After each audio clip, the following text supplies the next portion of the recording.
Chapter 5 HTML दूसरा भाग है इसका। ये कक्षा 9 कंप्यूटर साइंस CBSE के बारे में बात करेंगे। HTML एडवांस कह सकते हैं आप इसको।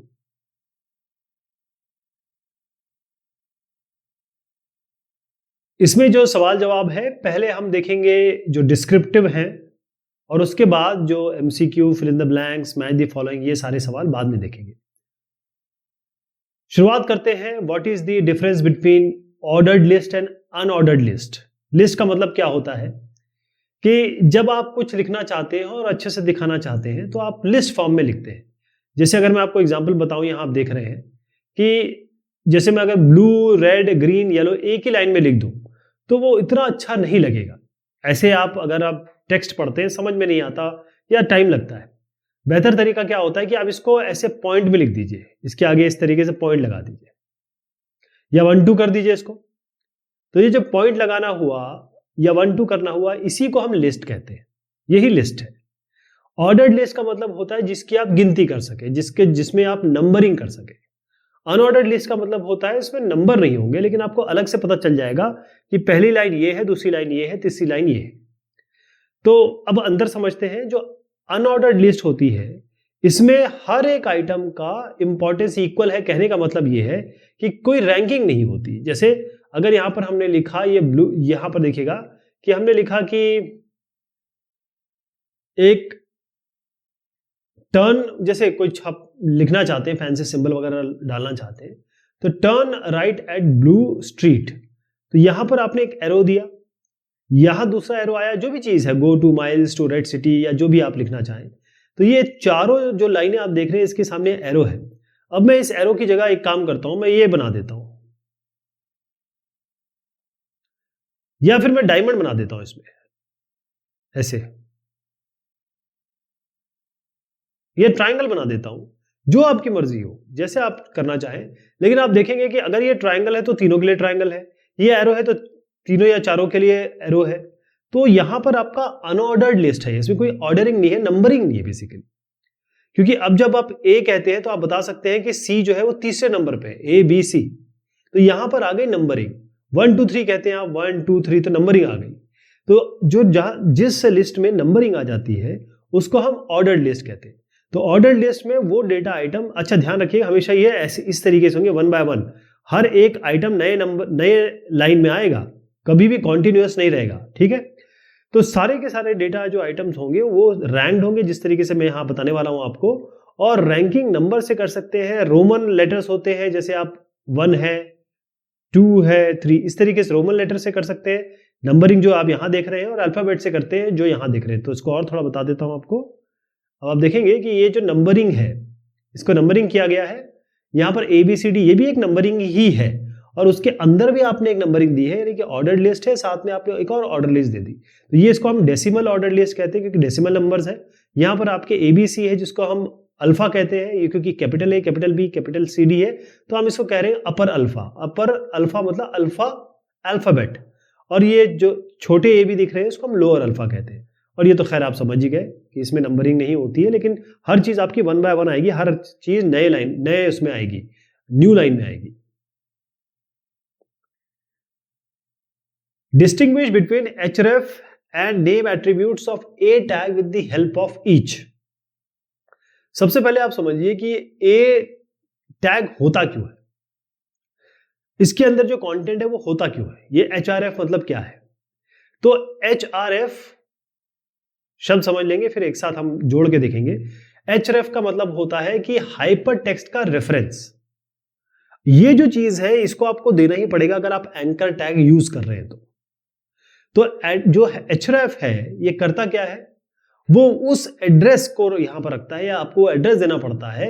जब आप माई सैंपल, जैसे यहां पर है माई सैंपल पे अगर क्लिक करेंगे तो किसको रिफर कर रहा है, कहां लेके जाएगा आपको। तो यहां पर आप कोई भी एड्रेस दे सकते हैं, जैसे 2 हमने पढ़े थे, रिलेटिव हो गए या फिर आप कहें एब्सोल्यूट, ये दोनों ही इसमें डाल सकते हैं। जैसे एग्जांपल आप देखिएगा, यहां पर A है, href आपने किया, यहां पर आप जो यहां पर एक लिंक दे रहे हैं और साथ में अपने वेबसाइट ऑफ W3C, या फिर यहां देखिए माई सैंपल पेज है, और उसके बाद आपने एंकर टैग बंद कर दिया। तो एंकर टैग को हमने इस तरीके से शुरू किया यहां पर हमने क्या किया, href में उस लिंक का एड्रेस दे दिया जहां पर हमको जाना है और कैसे जाना है। इसको बंद कर दीजिए। जब हम यहां पर क्लिक करेंगे, जैसे मान लीजिए क्लिक मी, ऐसे आपने कर दिया क्लिक मी, जब आप इस पे क्लिक करेंगे तो आपको इस लिंक पे ले जाएगा, इस जो रेफरेंस दिया हुआ है हाइपर लिंक का, वहां ले जाएगा। और उसके बाद फिर आपको इसको बंद करना पड़ता है क्योंकि ये एक कंटेनर टैग है। इसमें जो नेम एट्रीब्यूट होता है, एक और चीज आती है इसमें, नेम एट्रीब्यूट, ये नाम बताता है। इसमें एक नेम एट्रीब्यूट भी इसके साथ आप यहां पर देख लीजिए, ये हो गया खत्म। फिर आप नेम एट्रीब्यूट दे सकते हैं। अच्छा, एट्रीब्यूट, ये जो नेम है ये एक स्ट्रिंग लेता है। जैसे आपने कह दिया हेलो, एग्जांपल दे रहा हूं मैं। ये क्या होता है कि वो पर्टिकुलर जो नाम आपने दिया है वहां से लिंक करने की कोशिश करता है। यानी आपका पूरा एक लिंक यहां पर दे दिया आपने, ये लिंक आपको यहां ले जाएगा, और यहां पर अगर आपने जैसे ये हेलो यहां पर लिखा हुआ है तो आपको उस जगह ले जाने में ये मदद करेगा। ठीक है, यानी जो पर्पस है इस नेम का, इस एंकर टैग में, वो आपका लिंक करता है उस नेम्ड एंकर को। जैसे आपने क्या किया, यहां पर a name equal to sales selection. अब आपको क्या है कि ये आपको रेफरेंस तो आप दे रहे हैं, साथ में आप ये भी बता रहे हैं कि आप सेल्स ऑर्डर सेटअप में हमको जो जहां नेम आपको सेल्स सेक्शन मिले वहां ले जाओ। पूरे बड़ा डॉक्यूमेंट है, आप चाहते हैं कि डॉक्यूमेंट तक तो आ गए, ये तो आपने लिंक दे ही दी ना, डॉक्यूमेंट पे पहुंच गए। जब इस पे क्लिक किया जाएगा तो यहां पहुंच जाएंगे। उसके बाद आपको और, क्योंकि अलग अलग यहां पर सेक्शंस होंगे, तो आप उस जगह पे ले जाना चाहते हैं जहां पर सेल सेक्शन लिखा हो। Define definition term with the help of suitable example. Definition term नहीं है, ये डेफिनेशन लिस्ट है, तो इसको हम चेंज कर देते हैं, इसको हम लिस्ट कहेंगे।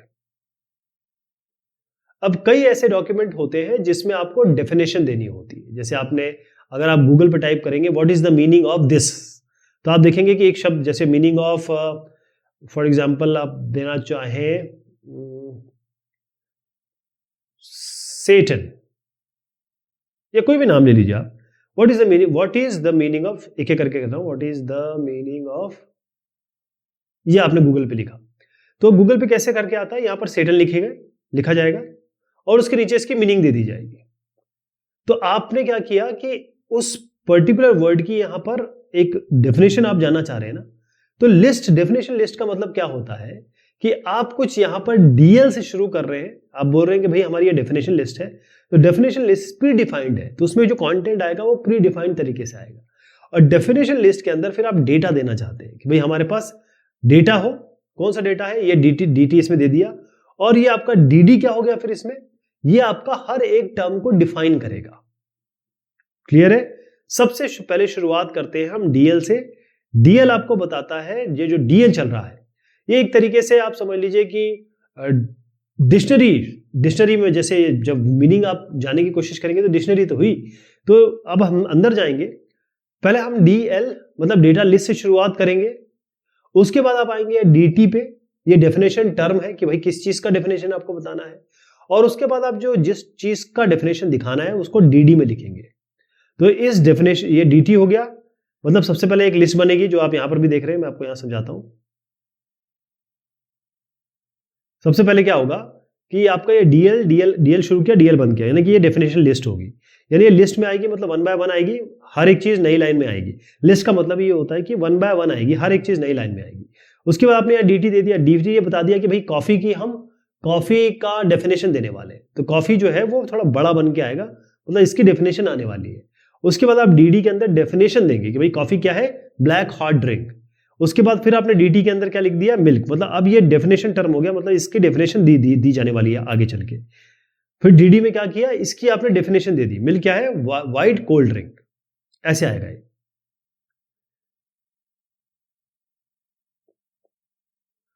Which 3 tags are used to create definition list? तो कौन कौन से टैग होते हैं अभी हमने सीख लिया। सबसे ऊपर हम डीएल देंगे, डीएल का मतलब होता है कि अब ये जो इसके अंदर आएगा वो डेफिनेशन लिस्ट में आएगा। उसके बाद आप क्या करेंगे, यहां पर देंगे डीटी कि अब जो है इसका डेफिनेशन आने वाला है, और डीटी को बंद कर देंगे। मान लीजिए आप 2 डेफिनेशन टर्म देना चाहते हैं, तो एक डीटी और खोल दीजिए और एक डीटी बंद कर दीजिए, राइट। तो ये डीटी चाहे तो आप यहां भी बंद कर सकते हैं, लेकिन ये दिखाने का अच्छा तरीका होता है। अब आप जाएंगे डेफिनेशन, जो आपका बेसिकली डेफिनेशन डी है डेफिनेशन, डी बताता है कि डी डिस्क्रिप्शन है बेसिकली, डेफिनेशन डिस्क्रिप्शन। तो ये तो डीएल हो गया डेफिनेशन लिस्ट, ये आप जिस टर्म का डेफिनेशन देना चाहते हैं, ओके। और उसके बाद इसके में नहीं आएगा, ये इस dt को मैं हटा रहा हूं, यही लिख रहा हूं, थोड़ा बताना आसान हो जाएगा। dt तो यहां पर आप देना चाहेंगे कि एटम, और मान लीजिए यहां आपने लिख दिया मॉलिक्यूल। अब इसकी डेफिनेशन आपको देनी है यहां पर नीचे, तो आप कैसे लिखेंगे, इसके लिए dd लिखेंगे और यहां dd में बंद कर देंगे इसको। यहां पर इसकी डेफिनेशन प्रॉपर लिखेंगे और यहां पर मॉलिक्यूल dt में आ गया। अब इसके अंदर आप यहां दे दीजिए dd और dd से बंद कर दीजिए, इसकी डेफिनेशन यहां दे दीजिए। तो अल्टीमेटली क्या, जब ये बनेगा तो कैसे आएगा, यहां पर आएगा आपका एटम, मान लीजिए इसकी डेफिनेशन हमने दी है, वो डेफिनेशन यहां आ जाएगी। फिर अगला टर्म आएगा मॉलिक्यूल और यहां पर इसकी डेफिनेशन आ जाएगी। तो ऐसा ये दिख जाएगा पूरा, यहां से यहां तक आपका पूरा हुआ डीएल। ये जो हुआ या ये जो है वो dt के अंदर आया, ये भी dt के अंदर लिया, और ये जो आपने कंटेंट लिखा ये आपका dd के अंदर आएगा। तो डेफिनेशन लिस्ट ये हो गई, डेफिनेशन टर्म ये दो हो गए, और डेफिनेशन डिस्क्रिप्शन ये हो गया, ये वाला और ये वाला। Differentiate body background and IMG tag. तो इसमें क्या होता है, आपके पास एक डॉक्यूमेंट है, मतलब एक पेज आता है ना, बेसिकली वेब पेजेस या वेबसाइट क्या है, कॉम्बिनेशन ऑफ पेजेस या कलेक्शन ऑफ पेजेस। तो मान लीजिए एक आपकी वेबसाइट है, उसमें आपका वेब पेज ये 1 है, पहला वाला, ऐसे बहुत सारे मल्टीपल होंगे, एक जो कि बता रहा हूं वो सबके लिए लागू होगा। अब आप क्या करते हैं कि आप कहते हैं कि देखिए ये जो बॉडी है, इसकी बॉडी, ये जो पूरा जो आपको दिखाई देगा, इसका मैं बैकग्राउंड कलर देना चाहता हूं, इसका मैं कलर देना चाहता हूं। तो हम क्या करेंगे, इसके लिए body background equal to some colour लिख देंगे या फिर इमेज दे देंगे। तो अगर हम कलर देते हैं तो क्या होगा, बैकग्राउंड को कलर देते हैं तो वो सारा कलर, जैसे बॉडी बैकग्राउंड यहां पर मैं कर देता हूं, यहीं पे आगे आएगा equal to red, double quotes है, तो ये पूरा रेड में आ जाएगा, या ग्रीन कर देते तो पूरा ग्रीन में आ जाएगा। तो आप क्या कर रहे हैं कि बॉडी बैकग्राउंड में आप चाहते हैं कि भाई पूरा कलर आ जाए, लेकिन अगर आप यहां पर बॉडी में ही इसी, देखिए ये सब ये जो चल रहा है वो बॉडी में ही चल रहा है, बॉडी में ही चल रहा है। बॉडी बैकग्राउंड अगर आप चाहते हैं कि भाई आप कोई इमेज दे दें, तो इमेज क्या करेगा ये कि कलर की जगह आपका इमेज डाल देगा। यहां पे इमेज इस पूरे इसमें IMG, जैसे आप यहां पर देखिएगा ये जो body background equal to icon.png, तो जो भी इमेज होगी वो अब यहां दिखाई देगी, वो यहां पर दिखाई देगी। तो दो चीजें हैं, आप बॉडी का बैकग्राउंड कोई कलर भी दे सकते हैं जैसे मैंने आपको बताया, और बॉडी के बैकग्राउंड में एक आप इमेज भी इंसर्ट कर सकते हैं, एक इमेज भी इंसर्ट कर सकते हैं। जैसे यहां पर देखिए बॉडी में इंसर्ट हुआ एक इमेज है, जो आप बताना चाहते हैं कि भाई एक इमेज होगी जिसका कुछ जो भी पैरामीटर्स यहां दे दिए, तो बॉडी की इमेज हो गई जो यहां से इंसर्ट किया आपने, इस जगह से ऐसे इंसर्ट करेंगे। ये बॉडी की इमेज नहीं है, ये इमेज अलग है, लेकिन बॉडी के टैग के अंदर जब इमेज देंगे तो वो यहां इमेज दिखाई देगी। और अगर आप केवल कलर देना चाहते हैं तो इमेज की आवश्यकता नहीं है, वो पूरा कलर एक जैसा आ जाएगा, एक यहां पर दिखाई दे देगा।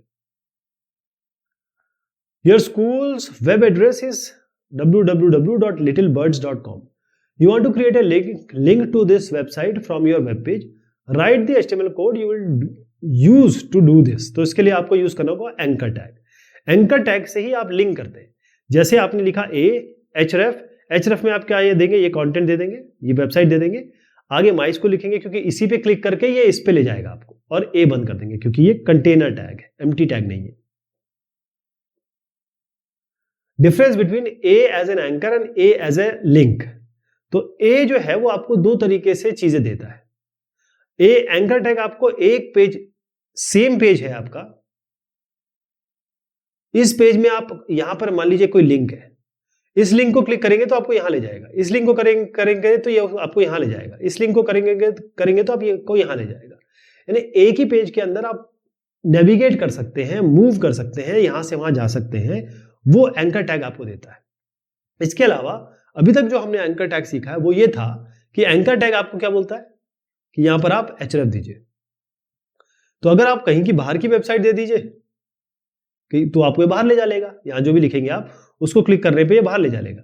लेकिन अगर आप href अंदर का ही दे देंगे, अंदर का ही कोई पार्ट दे देंगे, सेक्शन दे देंगे, तो वहां ले जा लेगा आपको। ठीक, तो href जो होता है वो आपको बाहर भी ले जाता है, अंदर भी ले जाता है।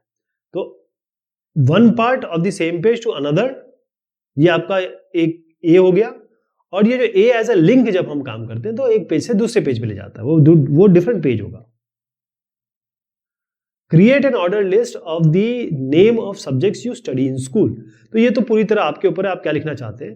तो इसमें अच्छा तरीके से ये रहेगा कि आप ऑर्डर लिस्ट बनाएं। मैं आपको 2-3 लेके बताऊंगा। इसमें ऑर्डर लिस्ट बना रहे हैं आप, ऑर्डर लिस्ट बना दीजिए, ऑर्डर लिस्ट खत्म कर दीजिए, इसको करना पड़ता है। अब आप चाहते हैं कि भाई मैं 3 में ले लेता हूं, जैसे लिस्ट LI। पहला मैं चाहता हूं फिजिक्स,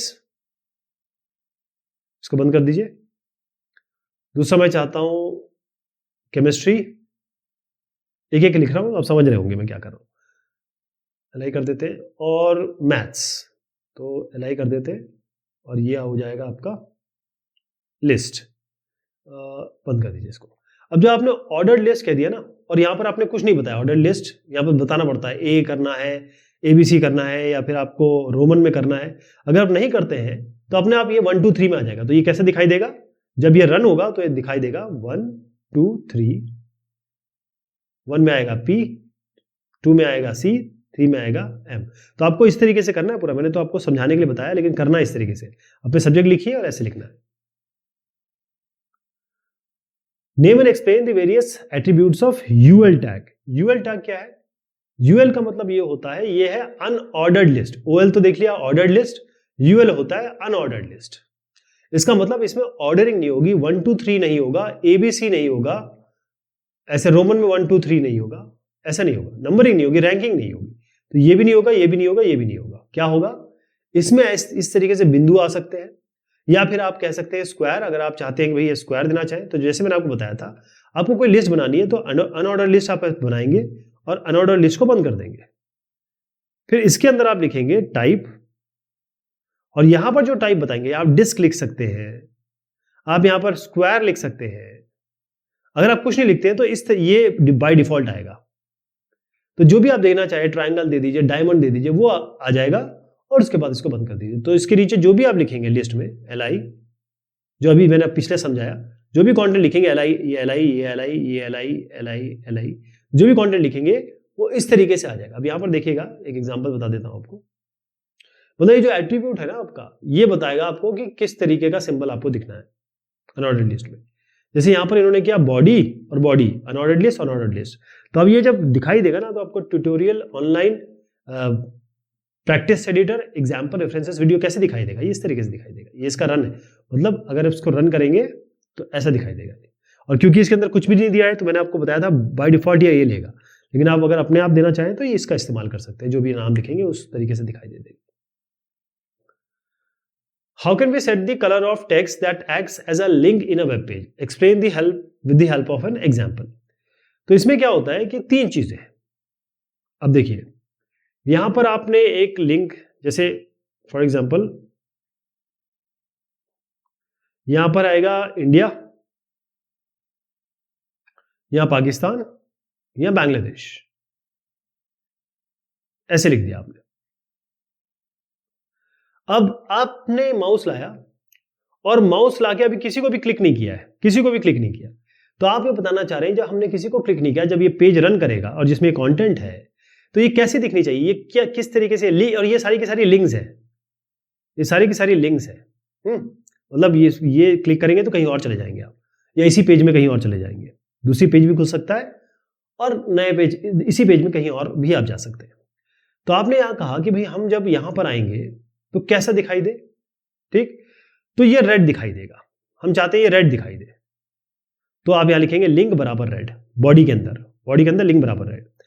अब आप जब चाहते हैं कि भाई मैं इसको जब क्लिक कर लूं, मैंने जब मान लीजिए इंडिया को क्लिक कर लिया, और मैं जब इंडिया को क्लिक करूंगा तो नया पेज खुल सकता है।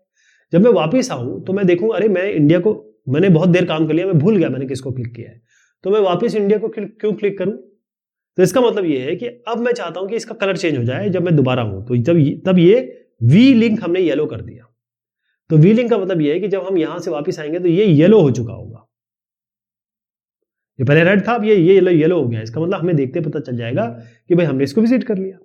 तीसरा ये है कि मैं जब माउस लेके आऊँ यहाँ पर, या कर्सर, कीबोर्ड का कर्सर यहाँ पर लेके आऊँ, तो ये कलर अपना चेंज कर दे, और जैसे मैं इस पे आऊँ वो ये कलर चेंज कर दे, तो माउस के यहाँ पर लाने पर ही ये कलर चेंज कर दे, तो इसको हम कहते हैं एक्टिव लिंक। तो जब माउस लेके आएंगे तो कौन सा कलर ले लेगा, ये यहाँ पर कौन सा है, ग्रीन, तो ये ग्रीन ले लेगा, ऐसा होगा। तो एक होता है कि जब आपने ये जब कुछ विजिट ही नहीं किया होगा तब ये सारे रेड में होंगे, जब आपने 1 या 2 विजिट कर लिए तो वो अपने आप येलो कलर चेंज कर लेंगे, और जब आप किसी के ऊपर ले जाएंगे तो वो अपना कलर ग्रीन या जो भी आप यहाँ, ये कलर सब बदले जा सकते हैं। तो ये सवाल जवाब हुए हमारे एडवांस्ड, थोड़ा सा लिया हमने HTML, लेकिन अब हम थोड़े जो एग्जाम में बहुत ज़्यादा आते हैं MCQ वगैरह टाइप के जो सवाल होते हैं, फिल इन द ब्लैंक्स, इस तरीके के सवाल देखेंगे, लेकिन वो हम देखेंगे अगली बार। तब तक के लिए शुक्रिया, मेहरबानी आप सभी की।